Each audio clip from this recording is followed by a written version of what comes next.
right, welcome everyone. Um, my name is Carrie Banks. I'm the Capacity Building Branch Manager with the Massachusetts Division of Ecological Restoration. Again, welcome to the Dam Busters 201 webinar series. This is a collaboration between our agency, the Massachusetts Rivers Alliance, and the Charles River Watershed Association. So this webinar series offers basic information about dam removal to managers from municipalities and nonprofits that may be considering such projects in the future. Please note that this series is not intended to advocate for removal of any dam or dams, or any particular dam or dams. For our 201's series topics and exact schedule, please visit the Mass Rivers Alliance website at www.massriversalliance.org. We're still adding sessions to this series, so we recommend that you check the site frequently for the latest information. Also, please mark your calendars for the next session on Wednesday, May 7th, which will be everyone's favorite topic, streamlining permitting for restoration. So today's webinar is about funding your dam removal, strategies and resources for success. A few housekeeping items. This session is scheduled to end at 1:30 p.m., so it is going a little bit longer than our typical schedules to allow for more discussion and questions. We also ask that you put your questions and answers in the chat function during the presentation. We will also be taking questions at the end where we can if you raise your hands in the raise hand feature, we can take you off mute and you can ask your questions of the speakers. And for the time being, please put your name and affiliation in the chat so we all can get to know you. And just a reminder that these webinars are being recorded. Recordings and all the webinar materials will be made available on the Mass Rivers website. And we also ask you to please complete the evaluation survey. This has been really helpful in securing additional resources and helping us continue to expand this series. And we're also asking folks to send us any experiences that you've had with dam removal permitting to help those working on those issues. These links to these surveys will be added to the chat as well as be sent in the follow-up reminder after the webinar today. So with that, I'm delighted to welcome everyone again, especially our speakers. We're going to kick off with our speaker, Chris Hirsch, who is our Dam Removal Program Manager at the Division of Ecological Restoration. He has a master's degree in restoration ecology from the University of Wisconsin. Chris started his dam removal journey while working for the Neponset River Watershed Association, and he has been with DRR since 2020. In his current role, Chris manages dam removal projects throughout the Commonwealth, and he supports a team of restoration specialists and works to further develop and advance the practice of dam removal in Massachusetts. Chris will be followed by Kara Runston. Kara serves as the Municipal Vulnerability Preparedness Program Director. Kara has been leading the MVP grant program since 2019 and oversees his team of 6 regional coordinators and 3 additional administrative staff to implement the program. The MVP program assists communities in Massachusetts with their climate resilience planning and implementation projects by supporting them with funding and technical assistance. We're also joined by Bill Hinckley, who serves as the Director of Grants Administration for the Executive Office of Energy and Environmental Affairs. He helps administer the EEA dam and seawall repair and removal program, and he has been with EEA since 2007. And he's also, both Chris and Bill have joined us on a couple occasions here as part of the Dam webinar series. So welcome back.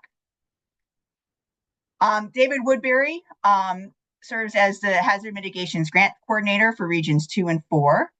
And he joined the Massachusetts Emergency Management Agency in 2014, overseeing projects in the southeastern and Worcester counties of Massachusetts.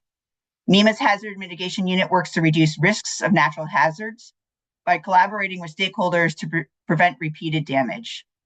As of 2025, the unit manages over 200 active projects statewide, totaling more than $352 million in grants for construction, planning, and building code initiatives. Before joining MEMA, David worked in architecture and graphic design and holds a Bachelor of Architecture from Roger Williams University. He's also been a volunteer firefighter in Rhode Island since 1992. And with that, we'll kick off the series today with Chris. Oh, and I guess just a reminder that we will ask that you remain muted and cameras off during the presentations. And at the end, when we take questions, we'll be able to unmute folks to be able to ask questions directly of the speakers. So thank you very much. Take it away, Chris.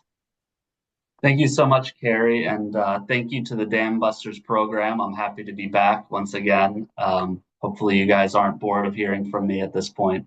But I'm here to talk about the programs that DER currently have to support dam removal efforts in the Commonwealth.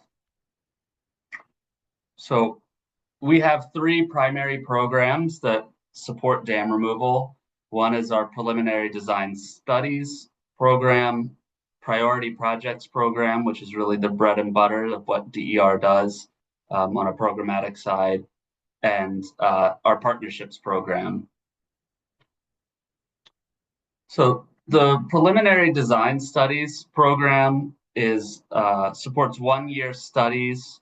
The way the program works is that dam owners apply to us to have us study their dam, and we then contract with pre-approved engineers to provide about $50,000 worth of engineering services to evaluate dam removal and develop preliminary designs for dam removal at their site. The purpose of this program is to help dam owners in the very early planning phases to understand what the risks and opportunities are with dam removal.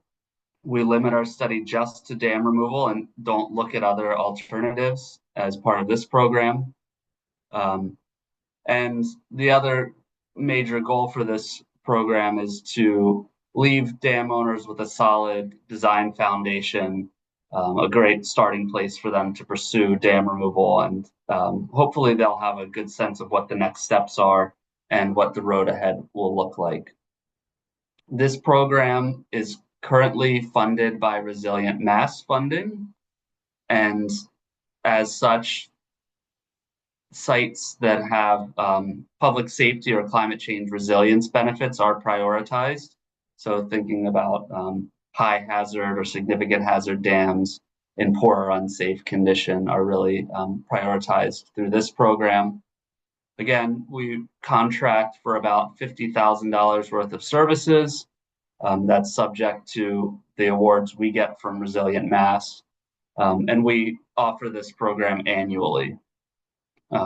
Some things to be aware of are that the applicants must be a municipality, but municipalities can apply on behalf of a private owner as long as the owner signs on an agreement to participate and allow access to their property.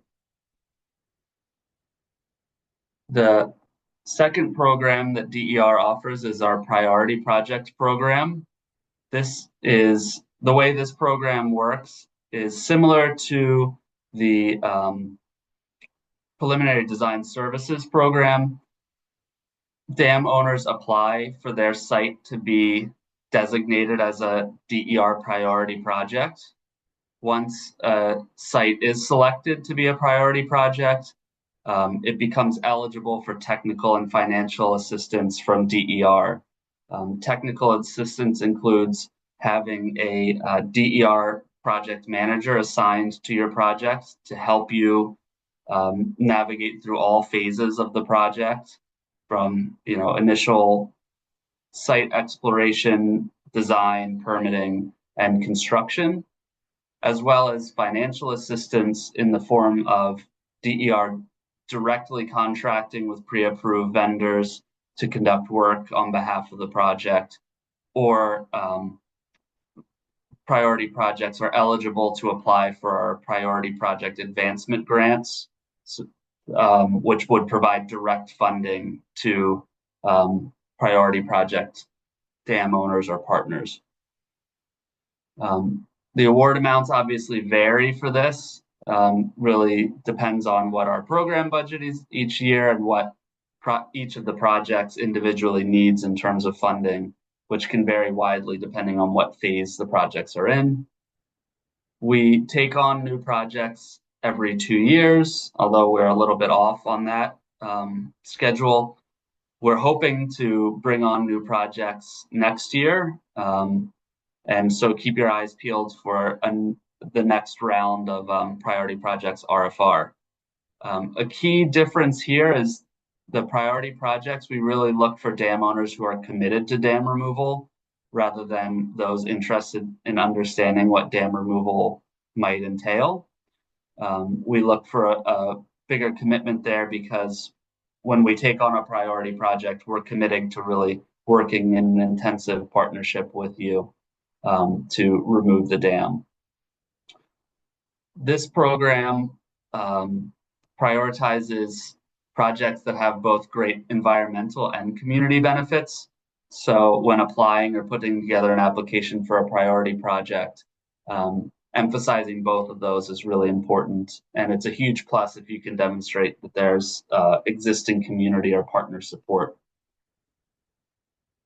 And the last program that I want to talk about is our partnerships program. So the partnerships program, similar to priority projects, provides technical and funding support to advance region-based restoration work, which can include dam removal, as well as other stream connectivity, river or wetland restoration project types.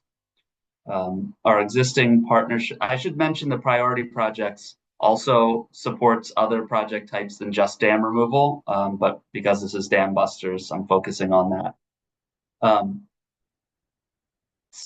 Sorry, the existing partners include the Buzzards Bay Watershed Restoration Partnership, the Berkshire Clean, Cold and Connected Partnership, and the Merrimack Restoration Partnership.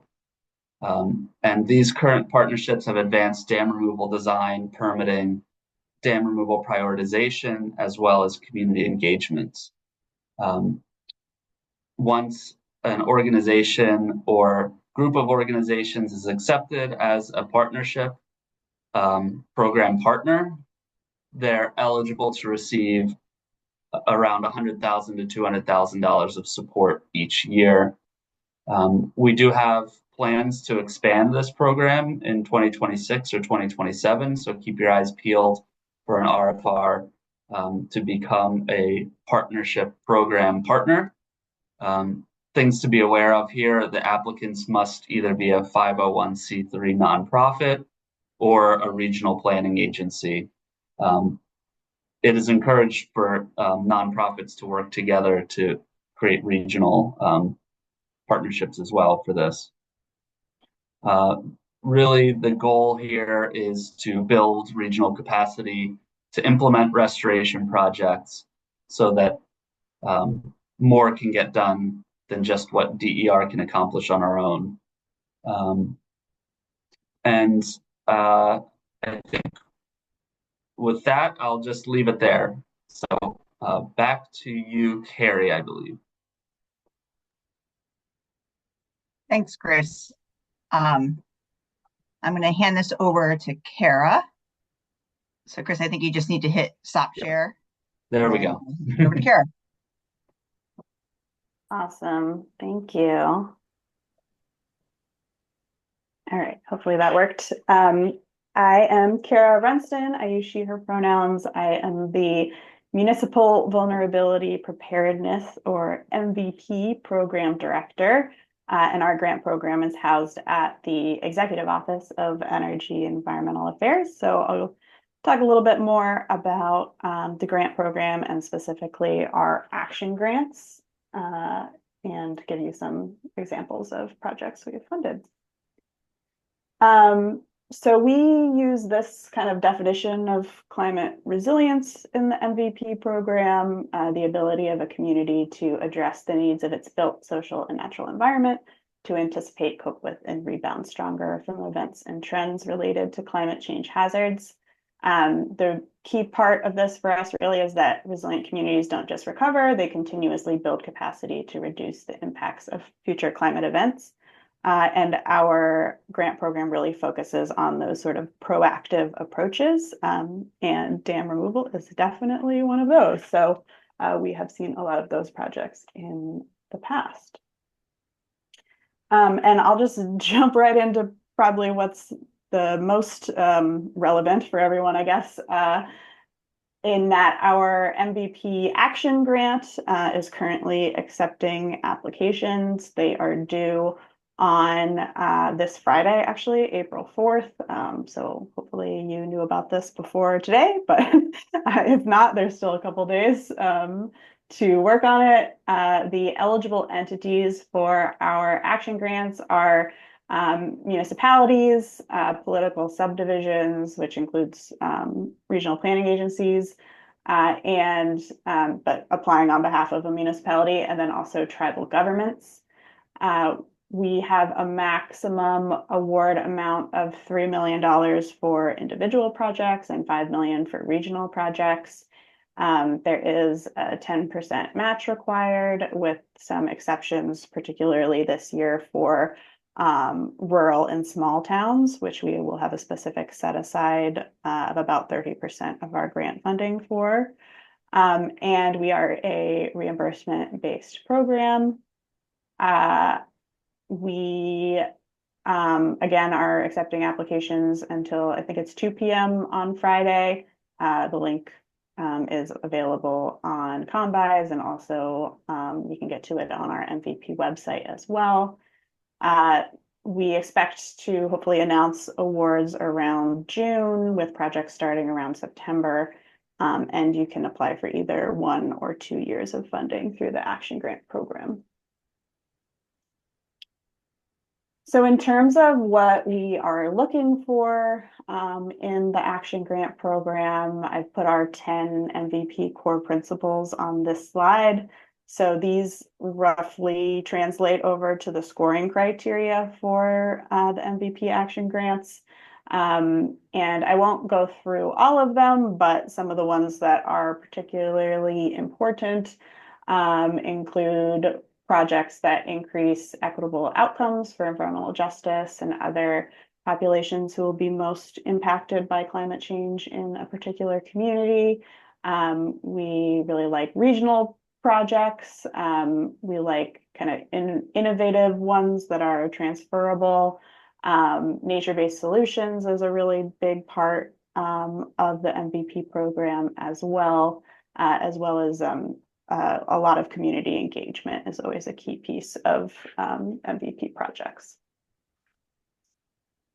So in terms of different dam removal projects that we have funded, I just have an example of 2 of them here.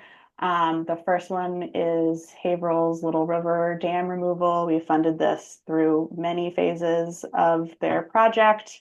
From feasibility, now they're finally getting ready to actually remove the dam, which is very exciting.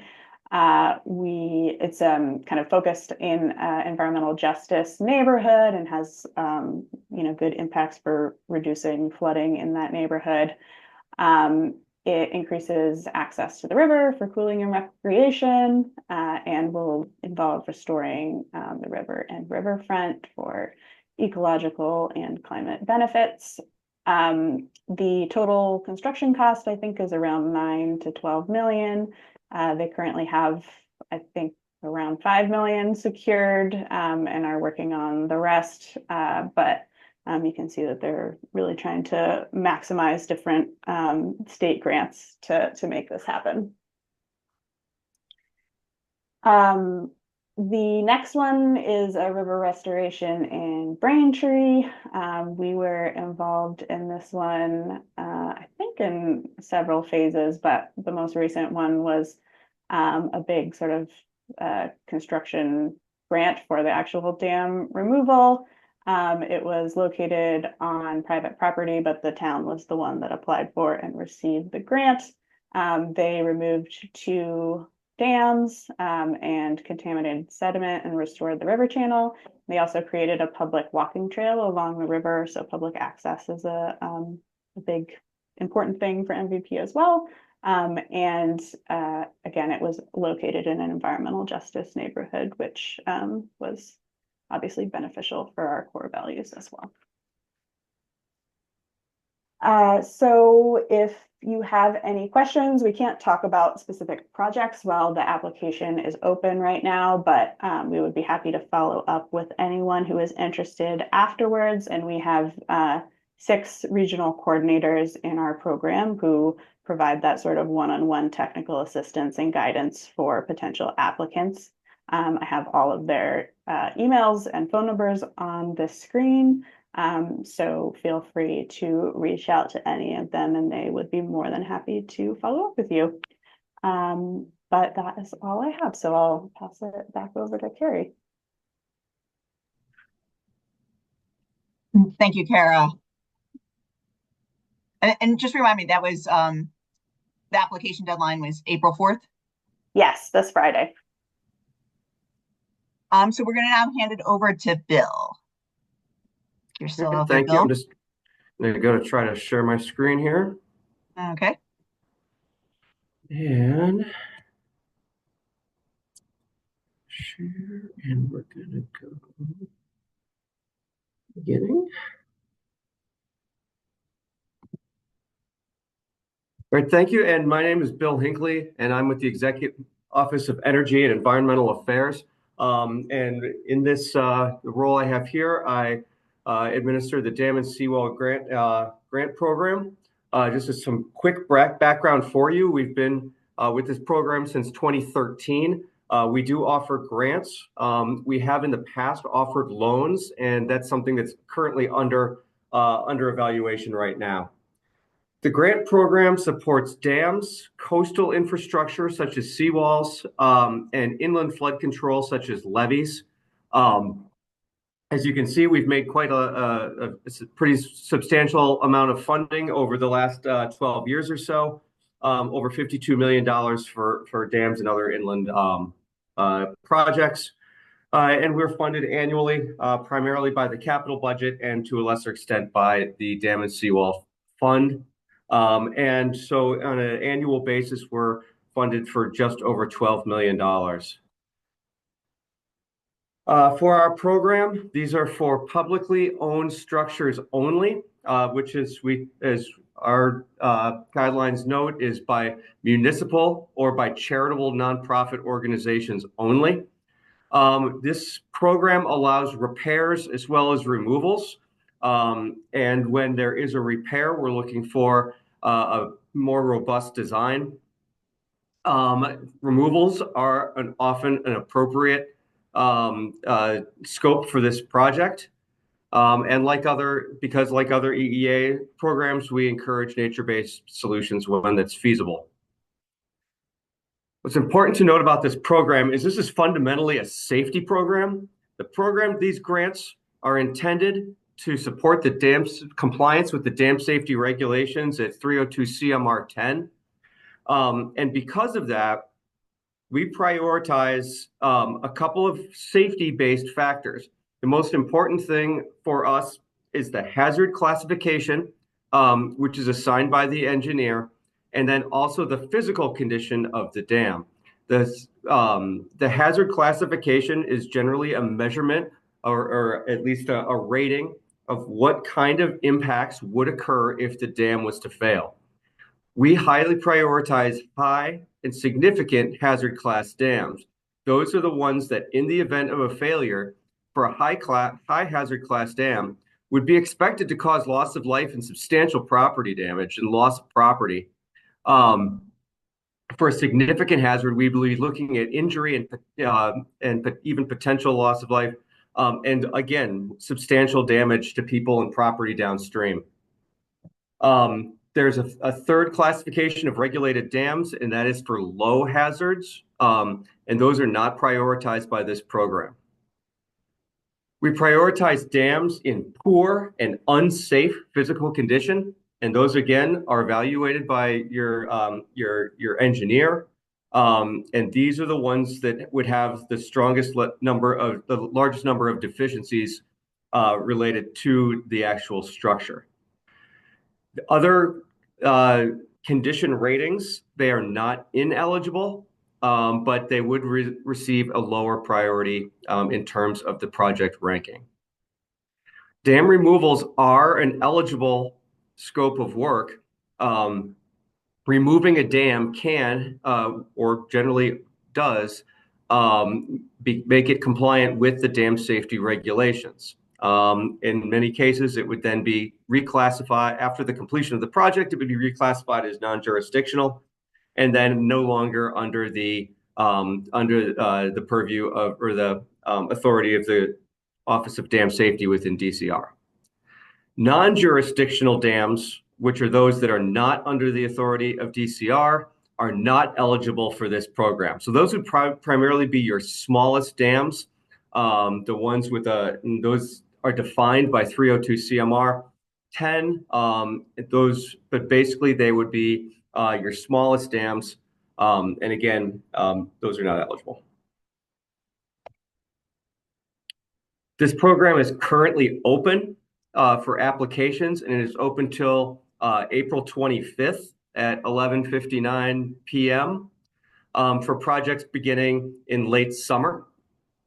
We have two different opportunities available to you. The first is for design and permit projects. These grants are intended to help to advance designs into the permit phase and help you secure those important permits.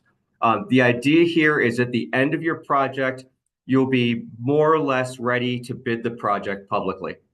Number of key permits that would be involved, your MEPA filing, your Corps of Engineers, 404 permits, your Conservation Commission at the local level with environmental protection, your 401 or Chapter 91, and your dam safety Chapter 253 permit. Those would all be eligible for work and getting those designs up to those permit level, and then getting to the point where you're incorporating those regulator comments. Up to 250 for a dam and for a levee. For construction, we can offer up to $1 million for a grant for a dam construction project. This is for construction only. You really need those permits in place. If your permits are not in place, you really shouldn't be applying for this particular opportunity. You definitely want to apply for the other one. And really, one of the key metrics as we evaluate these is readiness to construct.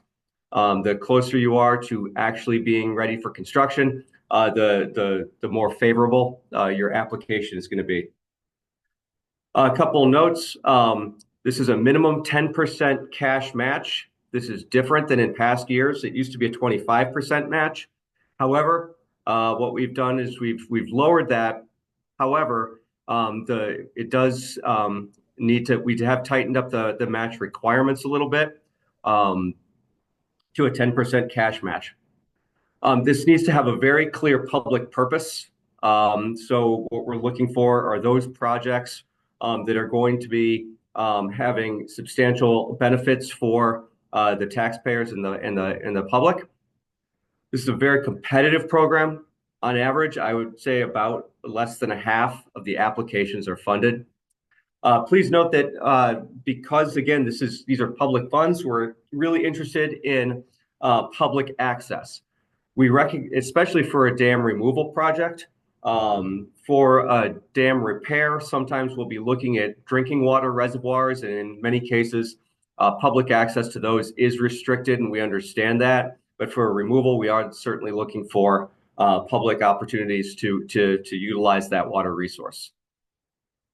And again, like most DEA grants, we are on a reimbursement basis.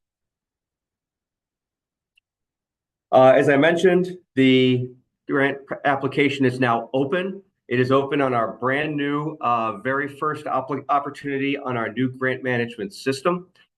This is a tool that we've developed to help our constituents both find and apply for grants. I'm sure this that you'll be able to see this on the recording, and then again when we circulate these slides, you can also it's at mass.gov, and I'm happy to share this link again. And this is a way where you'll be able to create a profile for you and for your organization. And over time, you'll be able to see your grant activity from a number of different programs.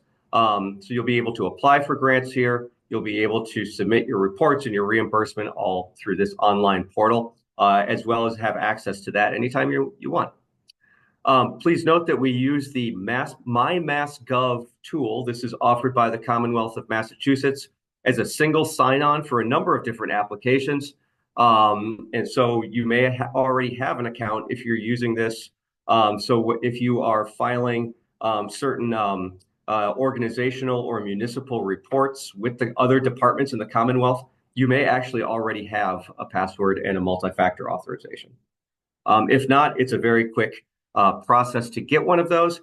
And the little help tab up top has a video playlist on YouTube, which has a walkthrough set of steps to go through the entire process, as well as a user guide that's available for our system. I would just like to add one little thing about dams that are in the private sector or even those that are abandoned. This is not a deal breaker for us, but we do have to note a couple of things. A private entity, such as an individual landowner, a business, or any sort of a non-public applicant, is not eligible to apply. In this case, they will have to work through a municipality or a charitable nonprofit organization. That nonprofit organization or municipality is going to need to be ultimately responsible for all elements of the project. So it can be a big lift for that public entity.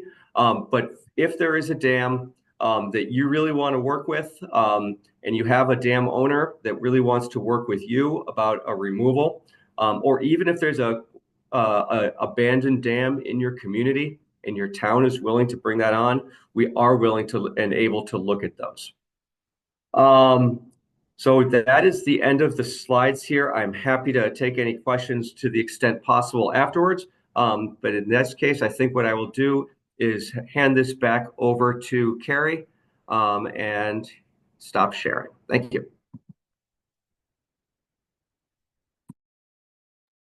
Thank you, Bill.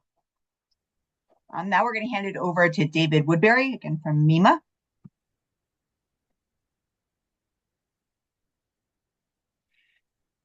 Hey, everyone. Good afternoon. Carrie, do you see my slides being shown right now? Yep, they look great. All right, perfect. Thanks very much for inviting MEMA to present at this event that we have here today. I've got a few slides just to go over with you on our programs here at MEMA.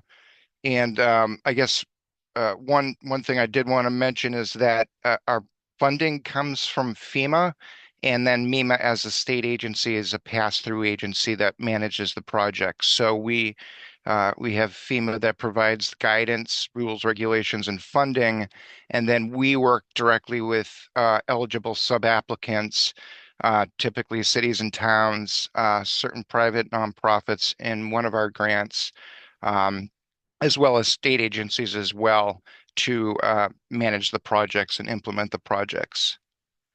One thing I wanted to mention right away is that an important consideration for hazard mitigation assistance grants is that the intention is to break the repeated cycle of damage to public infrastructure and then repairing in kind or rebuilding to what it was originally, and then having damage occur again in potential future disasters. And one, I guess, recent study, it was probably back in 2017, and I think there may have been new updated studies since then, is that so for every dollar we spend on hazard mitigation assistance projects, it'll save an estimated $6 in future disaster losses. So a really important component of our grants along the lines of a lot of the other ones that folks are working on, is that it needs to be an increase in level of protection, um, and not just a replacement in kind. One one aspect of that for dam removals is that that is considered by FEMA to be an increase in level of protection by removing the dam. Um, we manage a little over a half a dozen grant programs through FEMA. I'm just going to talk about the three primary ones real briefly now for you. Um, Two of those are annual nationally competitive grants, one of them being BRIC, or Building Resilient Infrastructure and Communities. And they typically come out in the fall, although this year the cycle was a little bit delayed. Um, and what it does is it provides funding for, again, states, certain tribal governments, um, and local communities, special district governments to implement projects. This was created back in 2020. It replaced another FEMA grant program called Pre-Disaster Mitigation, which they actually ended up bringing that back a few years later under a congressionally directed spending pot of funds that come out typically every year. And it is a nationally competitive grant program. We do have a state set aside, so to speak, of approximately $2 million. And these projects can range really anywhere from planning grants that may be $30,000 up to large infrastructure projects of $50 million or more. There is a $50 million federal share cap under BRIC. Projects typically last 3 years with the ability to extend grants as well, or extend the project. One other thing to keep in mind is that typically when a community applies for a BRIC grant, it may be up to a year or more before FEMA actually reviews and awards the project. So there is some cost forecasting that is required. And the other nationally competitive annual grant program is FMA, Flood Mitigation Assistance. Really, this is focused on protecting properties and projects that are insured under the NFIP. So primarily, as you can see in this photo here, is elevating structures above base flood elevation plus freeboard. And there are other project types as well, but it's a grant program that benefits the NFIP. The third grant program that we manage is Hazard Mitigation Grant Program, or HMGP. This is whenever we have a presidentially declared disaster, um, uh, in the Commonwealth, and it's just statewide. So whatever public assistance dollars goes towards repair of infrastructure, we get 15% of that typically to carry out mitigation projects after a disaster. And then the funding amount obviously depends on how much the disaster was to begin with.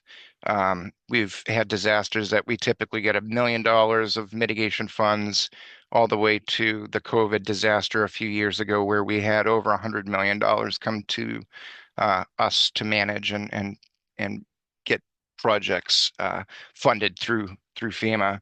So I've got a couple of quick slides here, and again, I believe Carrie will be providing you with these slides at the end of the presentation via PDF. But in addition to, I know we're talking about dam removal projects today, MEMA funds a pretty wide variety of hazard mitigation assistance grants. Many of what we do are just in general flood risk reduction projects, and there are other categories of natural disasters that FEMA also funds the construction for.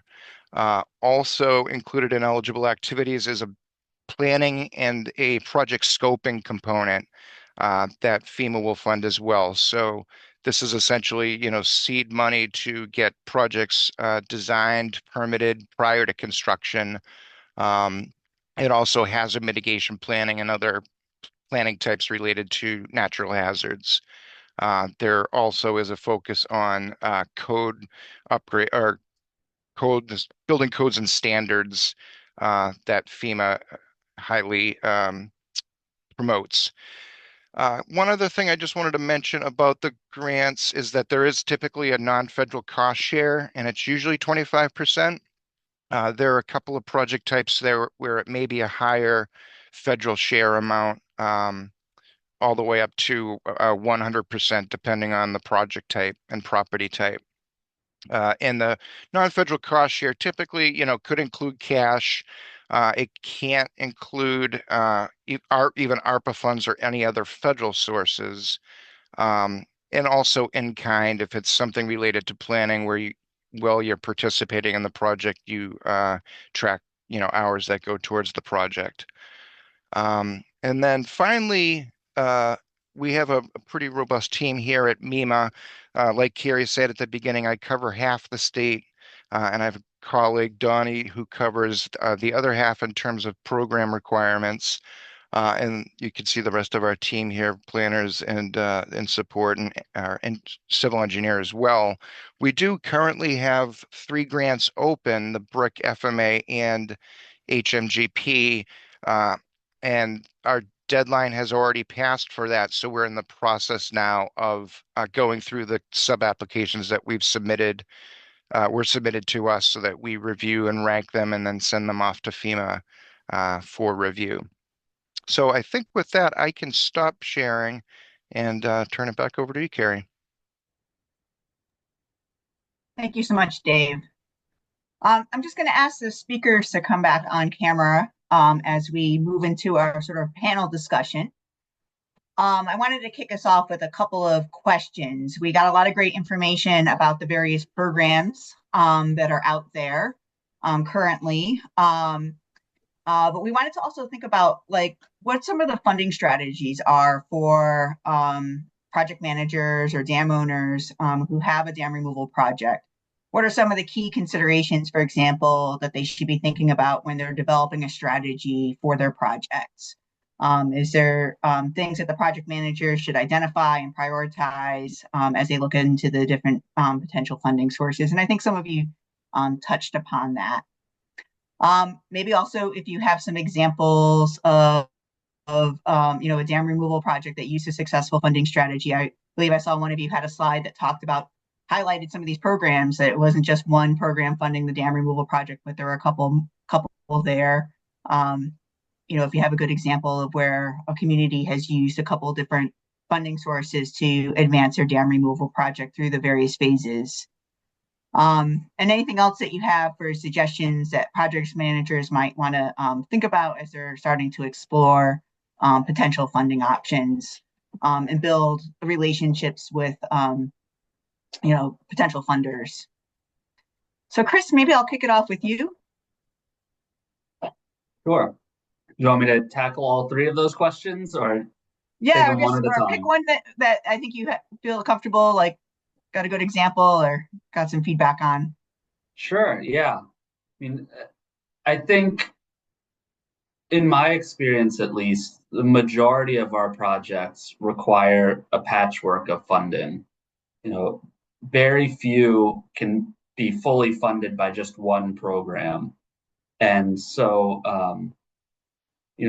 one of the strategies I think that's really important when you're trying to assemble that patchwork is understanding what your project phases are and what the costs are associated with each of those individual project phases. And then understanding what sources are out there. And each of the different funding sources and support sources have their own quirks and their own, restrictions. So understanding what funding sources, what the applicant type is for each one. Is your project eligible to even apply to this type of project based on who you are as the owner? And the duration of the funding, that's a really important thing to think about, especially as you're phasing your projects. If you have a funding source that only lasts for several months or maybe the fiscal year, breaking your project down into bite-sized pieces that fits within that framework is going to be really important to you. Understanding the the phases and types of work each of these funding sources supports. Some may support planning activities, some may not. DER doesn't do fish ladders. So if your project incorporates fish ladders, you're going to need to find funding from another source that does support that type of work. So really understanding what the different funding sources actually support and which phases they support is going to be really critical to you. And then I think the last thing to really consider is how your project fits within the priorities and goals of the different granting programs. So really understanding what that grant is intended to focus on and what it's trying to further, and then figuring out how your project fits within that, because that's going to be critical for making your case in any sort of grant application that you're going to submit. All right, thank you. Kara? Yeah, sure. I think Chris covered a lot of great things there. I think, yeah, understanding like what phase of the process your project is in is helpful, and then like what the different funding sources, what stages they fund, and also breaking down the project into sort of bite-sized pieces, I think is also really important in order to, make sure that you can make it work when you're kind of putting together multiple funding sources. As Chris mentioned, a lot of these projects require many funding sources, and it might be, more than two even. So just thinking about that as you go. For MVP, I would say in particular, get to know your regional coordinator. They are a wealth of knowledge and great sort of technical assistance providers, and like to not only connect you to like information about MVP, but if we know of other funding sources or other state staff or whoever that you should talk to, we will do that as well. The MVP action grant process typically does an expression of interest that opens in sort of the fall timeframe, and that's a really great time to send in your project idea, and then you'll get a call with the regional coordinator to go through it and provide feedback prior to the funding round opening, more towards the beginning of the calendar year. I would also say, just in relation to these questions, that our office is currently, I think Bill kind of mentioned this a little bit maybe, but exploring the idea of a revolving loan fund for resilience, really just in the kind of like study and investigation phase. But if anyone has like a specific project, for example, that might be ready in the next few years for funding, feel free to email me and I can connect you to the folks that are like working on that project and gathering information about potential projects that might be ready for that kind of funding, which could be really exciting, I think, for a lot of these expensive projects. So yeah, definitely reach out to me for that. And I think that loan program would be mostly available to like public entities. So just know that going in. But. All right, thank you. Sounds exciting. Bill? I guess just the biggest thing is you're assembling your funding plan is to fully understand your all-in costs. It's never just the dam, right? So there's always more to it. So what about the sediment? Well, can you release it passively, or do you have to dredge? Well, if you have to dredge, that's more cost. Well, how are you going to access the site? Do you have to secure easements? If not, if it's just a dam out in the middle of the woods, how are you going to get there? Do you have to build an access road? Where are you going to put your materials? Where are you going to put your machinery? How is it all going to get there? What are your time of year restrictions that are going to change the way that you access the site? Are there bridges upstream and downstream? What do you have to do to those bridges? Are there countermeasures for scour that you're going to have to apply? And that is all potential understanding the full cost. So you may say, oh, removing this dam might be $1 million. Yeah, but it may be an awful lot more. So as you start to really assemble that funding plan, it's critical that you really understand overall from soup to nuts what this project is going to cost. Thanks, Bill. That's great advice. Sounds like Chris's engineering studies might be a good first step there to kind of understand some of those big questions. So I'm going to hand it over to Dave. Thank you very much, Carrie. I want to tag on to what Bill had just talked about with costs as it relates to our FEMA grant programs, and that is the other consideration, as I mentioned earlier, is that there is a pretty substantial amount of time between when a community submits a sub-application to when it could potentially be funded, usually upwards of a year. And so you have to plan ahead with thinking about what the costs are going to look like at least a year from when you submit to our grant programs. There is a 5% contingency line item that you can add in that's eligible, but that's the maximum. And unfortunately, that's really not realistic. A lot of times, it's usually higher than that in industry standards. Um, but that's just something to consider as well. I guess just a couple lessons learned that I can think of for our FEMA hazard mitigation grant programs is that we're really seeing more success, I think, with kind of going through those different stages, like a few of the other folks had talked about, rather than coming to us with one sort of large project that needs both that doesn't even have engineering done, or maybe only 30%. And so we think that, and we have the opportunity to, not just through the MEMA grant programs, but the other state grant programs that are out there, is to really take projects in stages to kind of move it along.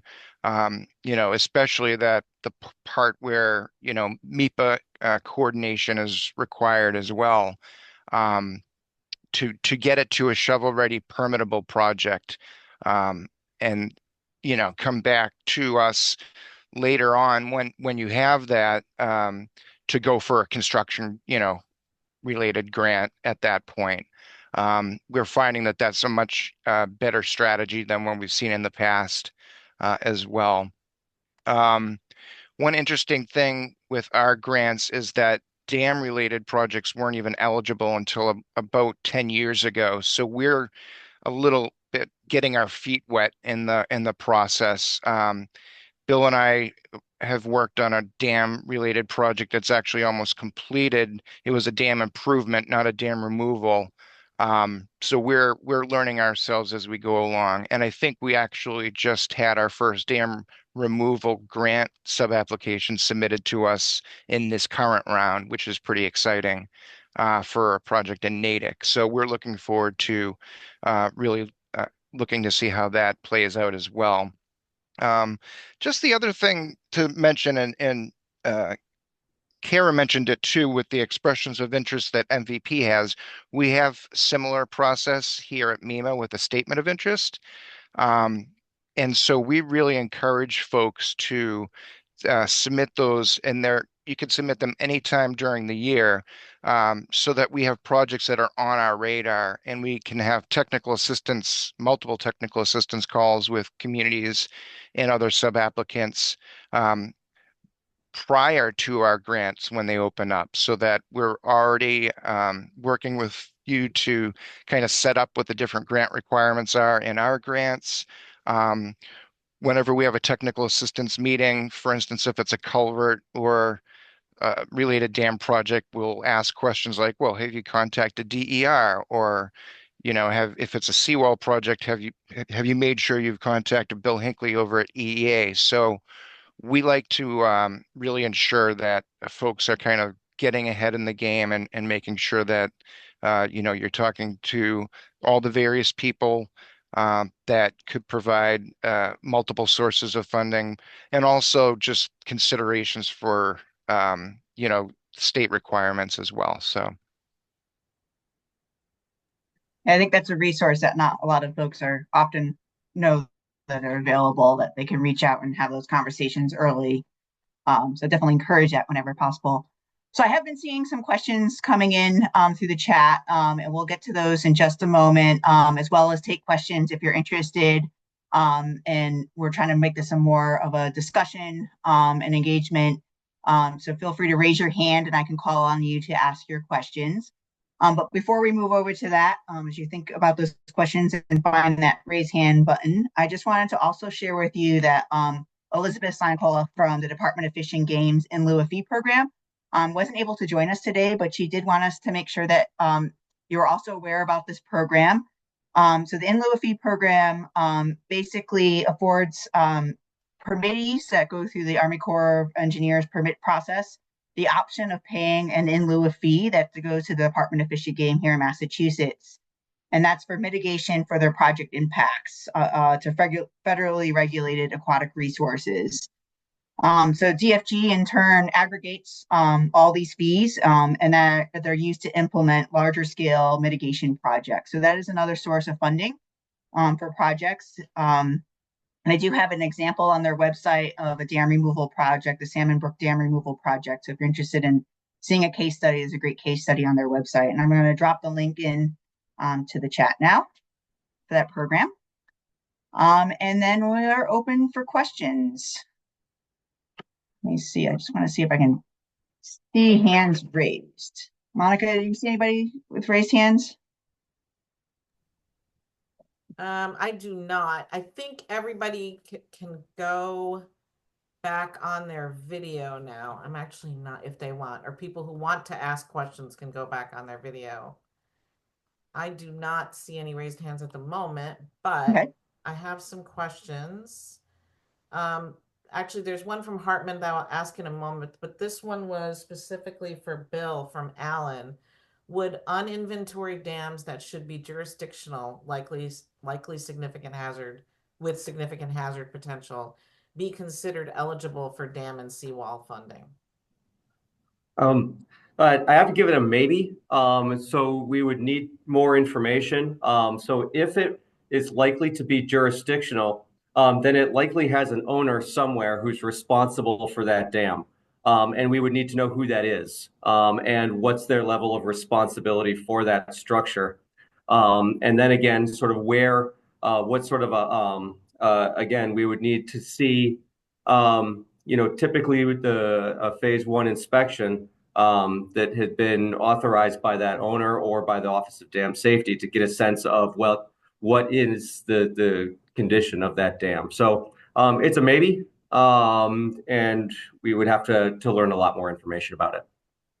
Great, thank you, Bill. This is the question from Hartman. Curious where tribal government would qualify.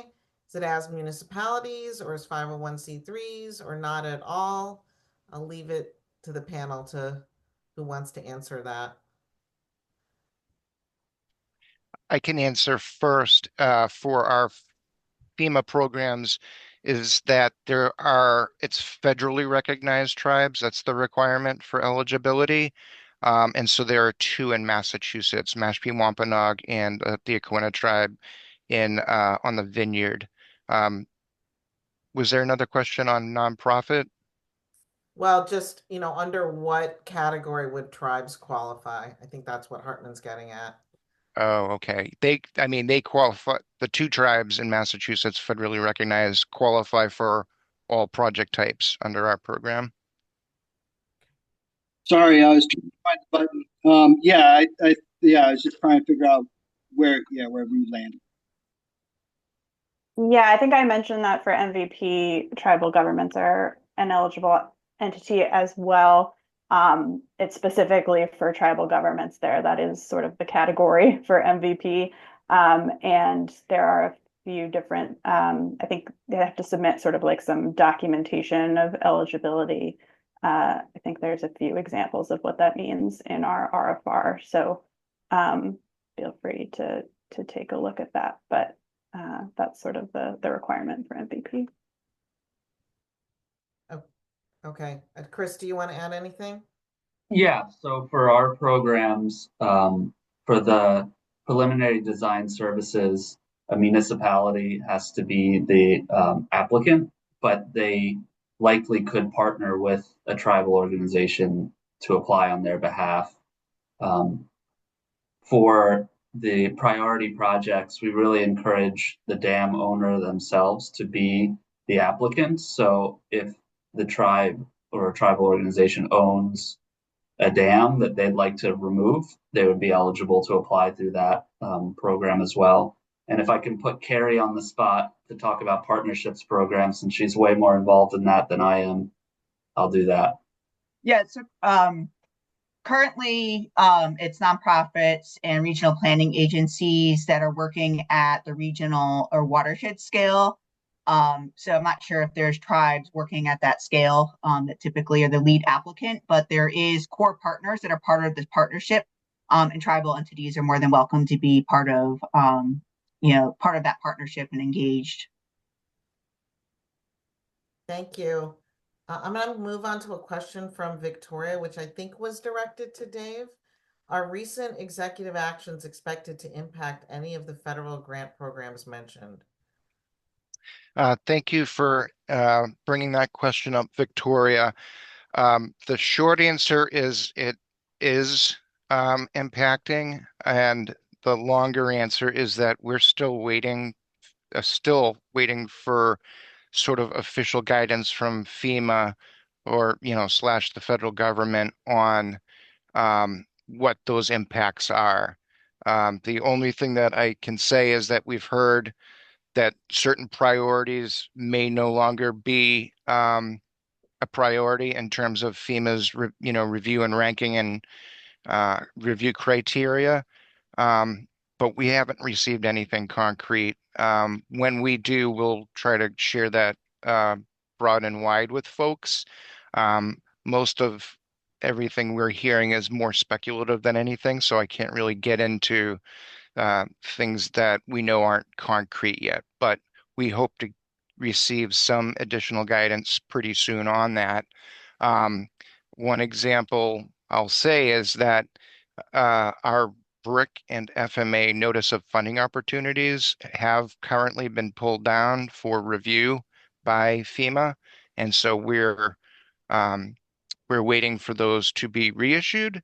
And it's come at a time where we've already had our grant deadline come and go. We've already spent many months, sometimes over a year, with certain communities that have submitted before, maybe weren't selected, so we're having them refine sub-applications. We've spent a lot of time already on that, so we're trying to navigate next steps. That's the long answer. Great. Thank you, Dave.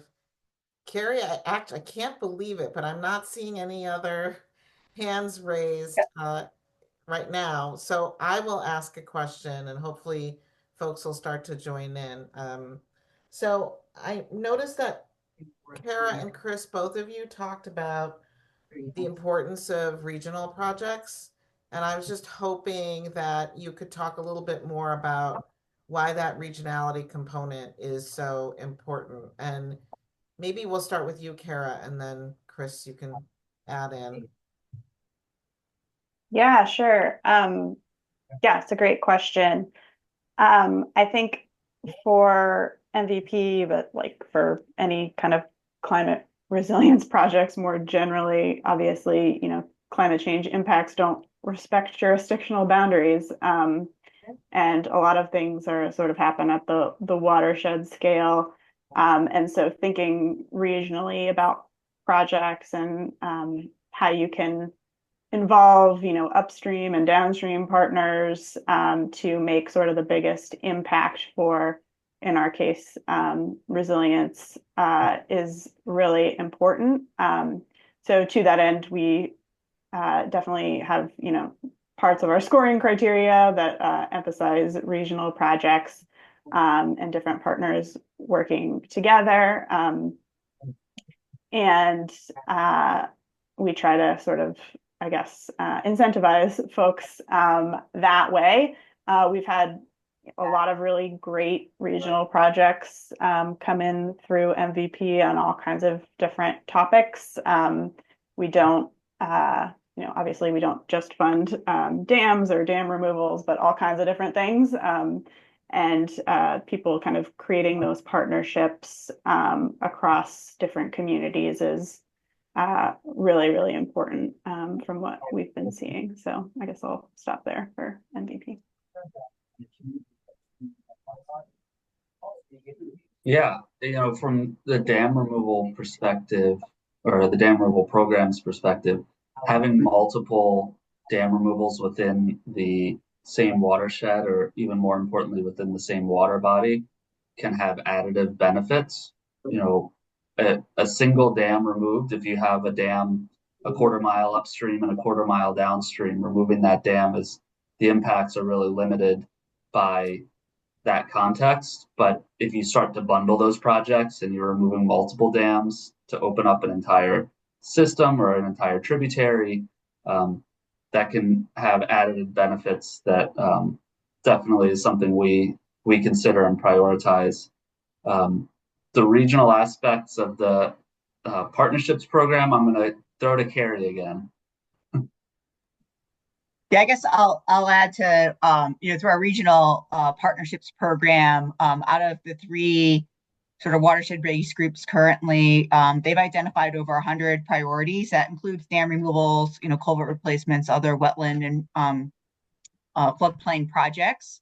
But it's a significant number of projects in those regions. And what I think the benefit of thinking about things regionally is it also brings a variety of communities together. One of my favorites right now is the city, the city of Lowell has a dam in the lower part of the watershed. And really thinking about how you have this urbanized center with a dam removal project, which by itself would probably be a big lift. It's right in the middle of a lot of infrastructure, and in a neighborhood that there's probably not a lot of attention being paid right now to it. And then you have some really nice portions in the upper parts of the watershed with a couple other small dam removals that have some potential there. So bringing together the communities, the partners, it really lets you strategize and think about, the resources that are available.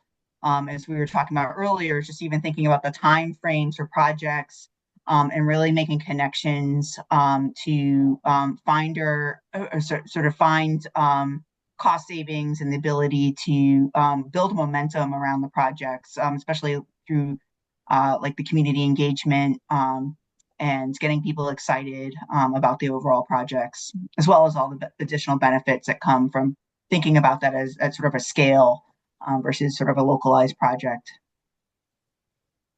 So I do see that we have a couple other questions, Monica, coming in on the chat. Did you want to ask any more?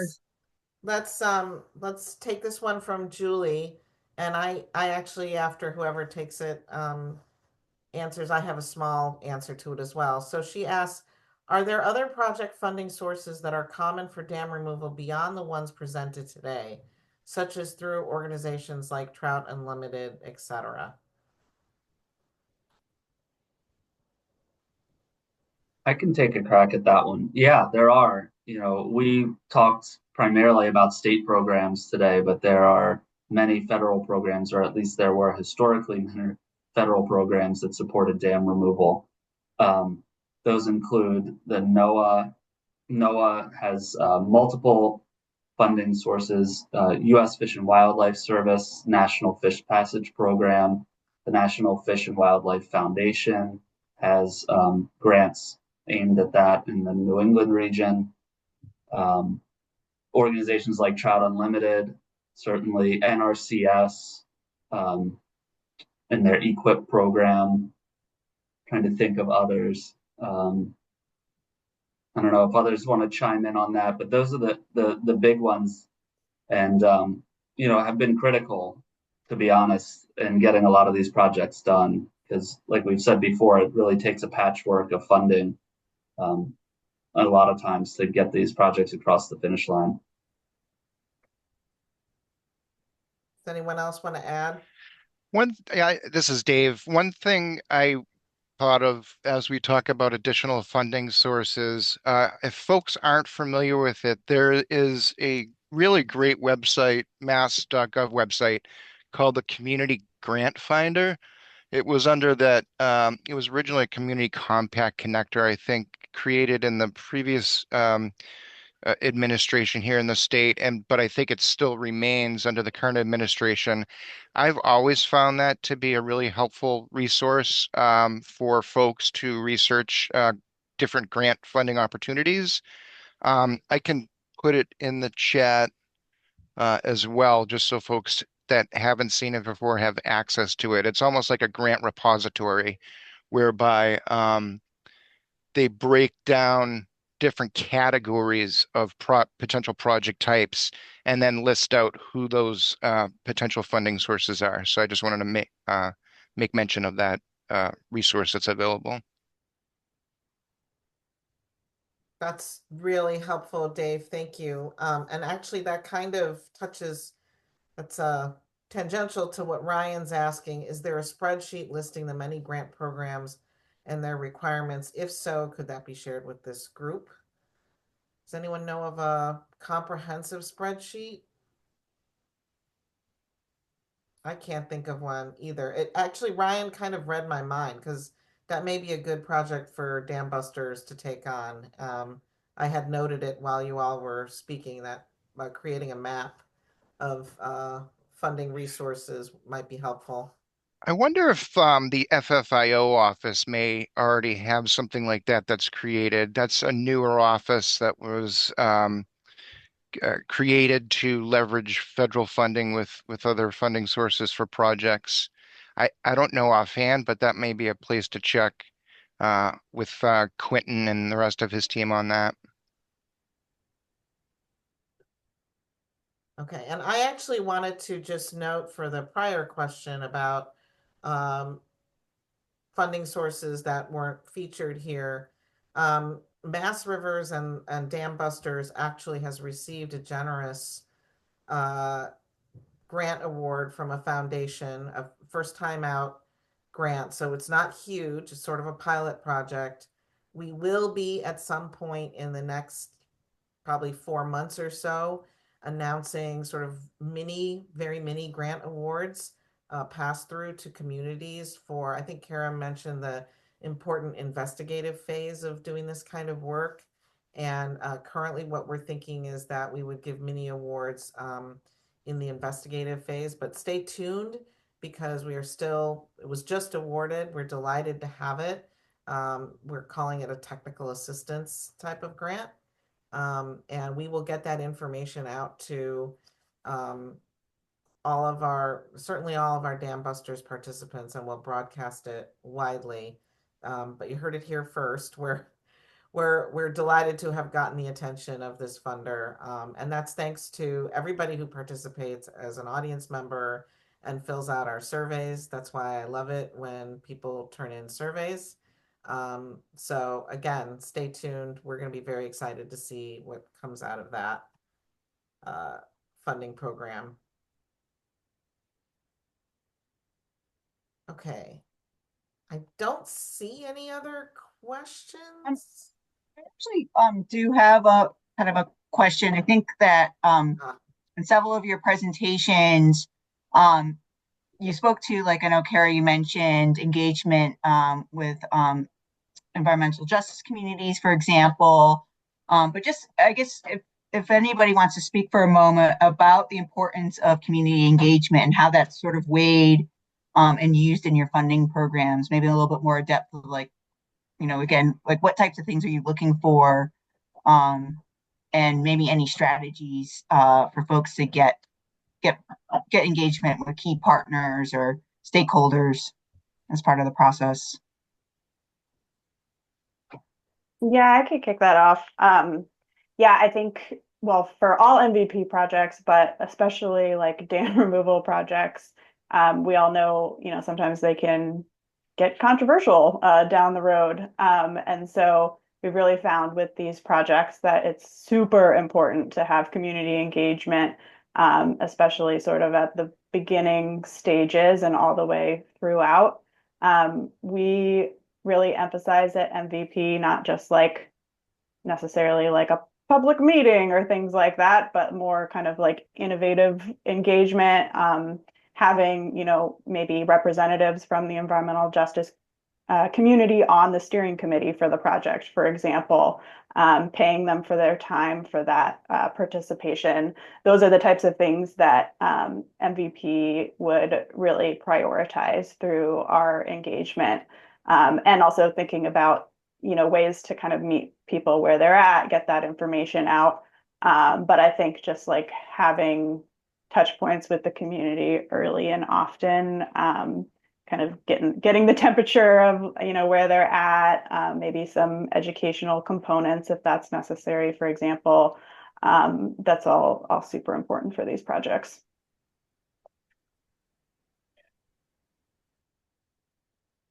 I wanted to add as well, community engagement is a pretty large component of our mitigation grants, also, both in terms of the ranking part of it and a grant sub-application.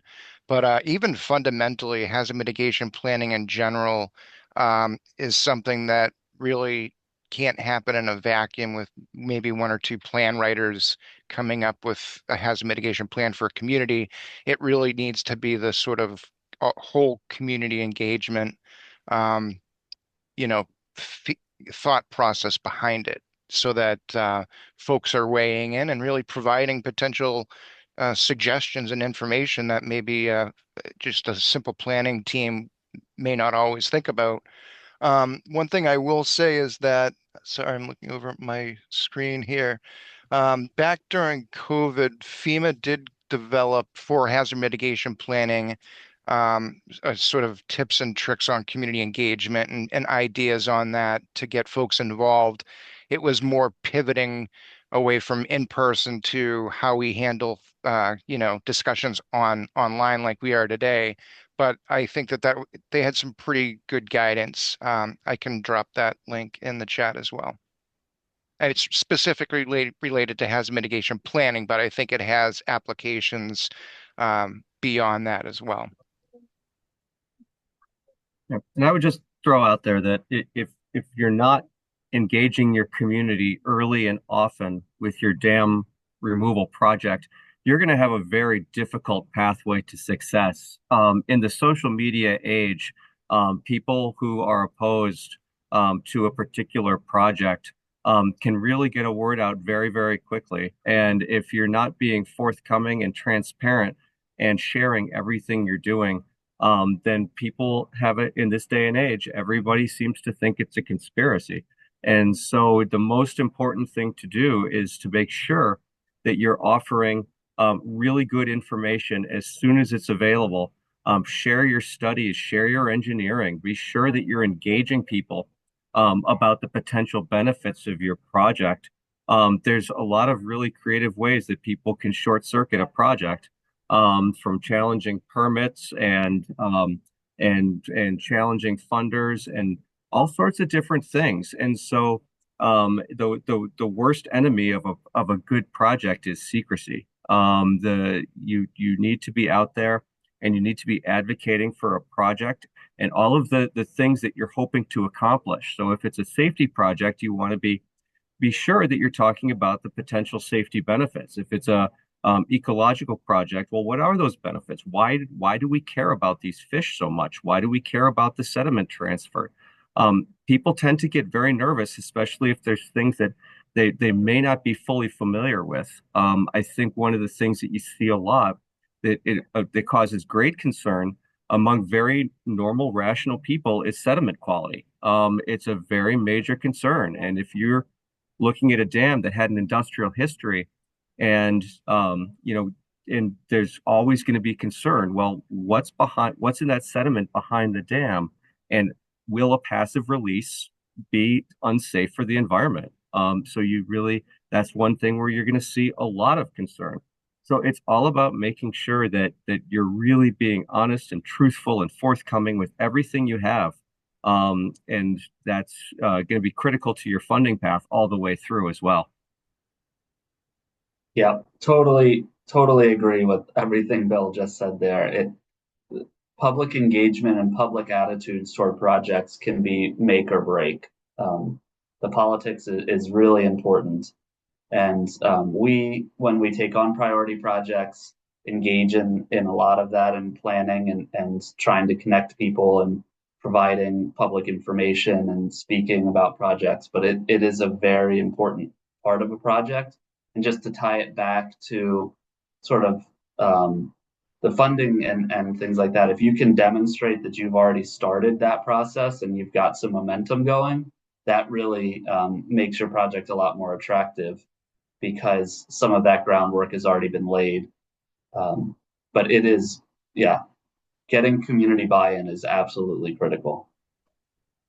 And this is a perfect planted question because I know that this is a really important aspect to all of your programs that you want to see community support and community engagement on these projects. So just a reminder, Dam Busters 201 actually will have a community engagement series starting in June with our Community Engagement 101.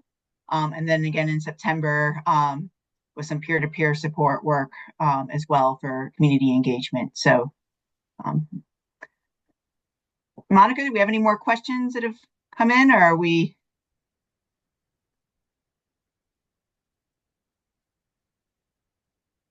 Oh, you're on mute.